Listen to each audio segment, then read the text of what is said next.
Sir, one of the issues that was raised was about the price of coal and of petroleum.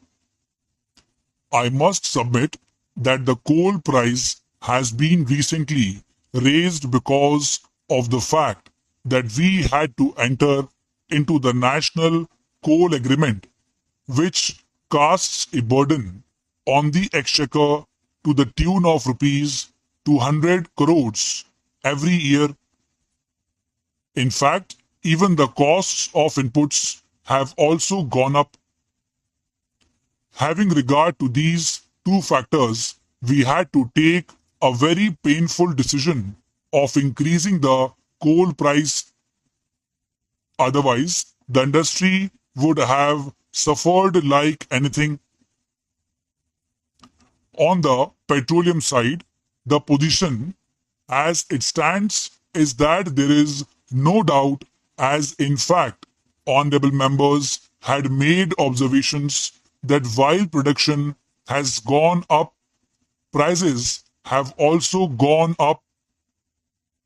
In fact, sir, in another context, I have given details to this house itself that if you compare the prices of petroleum with the prices as prevailing in various international markets, our prices are still cheaper.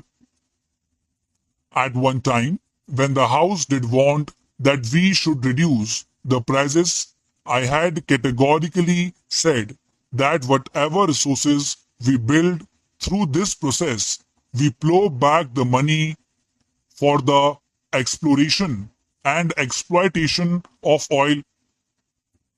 We thought that by using these resources in exploration activities, we should try to become self-sufficient by the end of the decade, which hopefully we are expecting. And if we are not going to be self-sufficient, we shall undoubtedly be in troubled waters because we shall not be able to handle the economy in the proper perspective. Therefore, sometimes a little sufferance becomes absolutely necessary in order to have the long-term gains.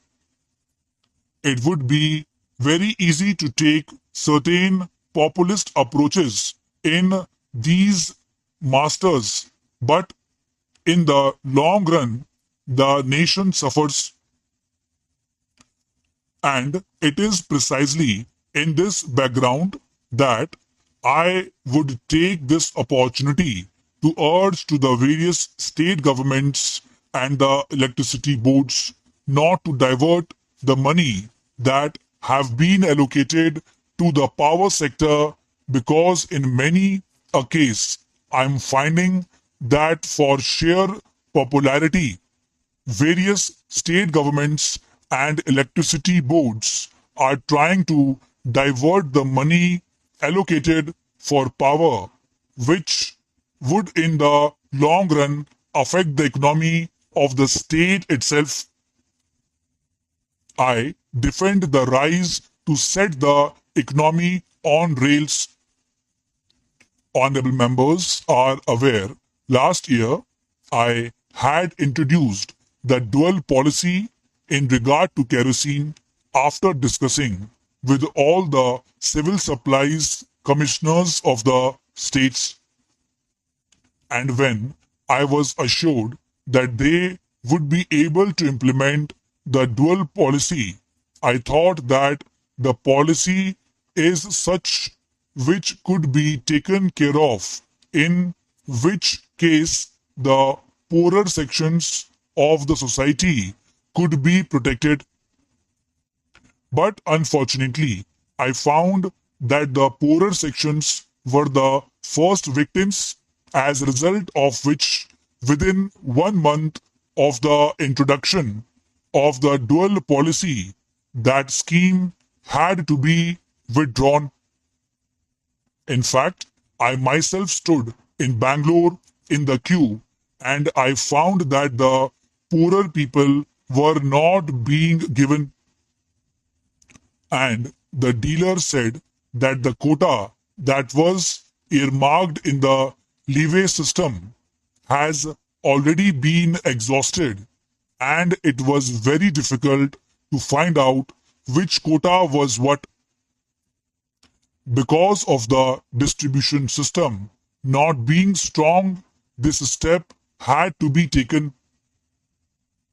Many a honorable member has been making a complaint from time to time that there had been adulteration of kerosene with HSD because of the fact that there is a disparity in prices.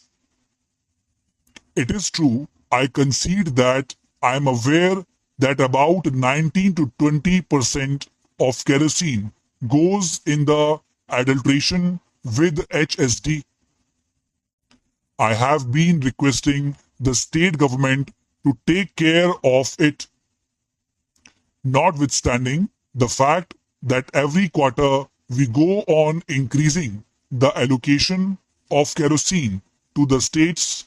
Much of the kerosene is going towards adulteration, and I have been trying to impress upon the states that we have to import kerosene and that quite a large amount of foreign exchange is spent, while in the case of petrol, we are absolutely self-sufficient. In the case of kerosene, we have got to import. And this I have been trying to impress that we cannot employ the price mechanism that often advocated so that the adulteration of kerosene with HSD does not take place, because that would create more problems. The moment we increase the price of kerosene, it affects the ordinary man.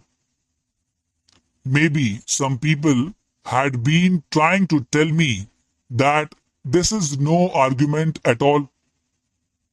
In fact, I found in the other house that some of the opposition members had been trying to put across to me this view.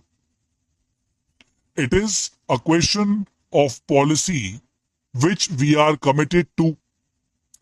Whether one likes it or not, a policy decision has certain perspectives, and these perspectives we have sought to put forth for our all-round progress.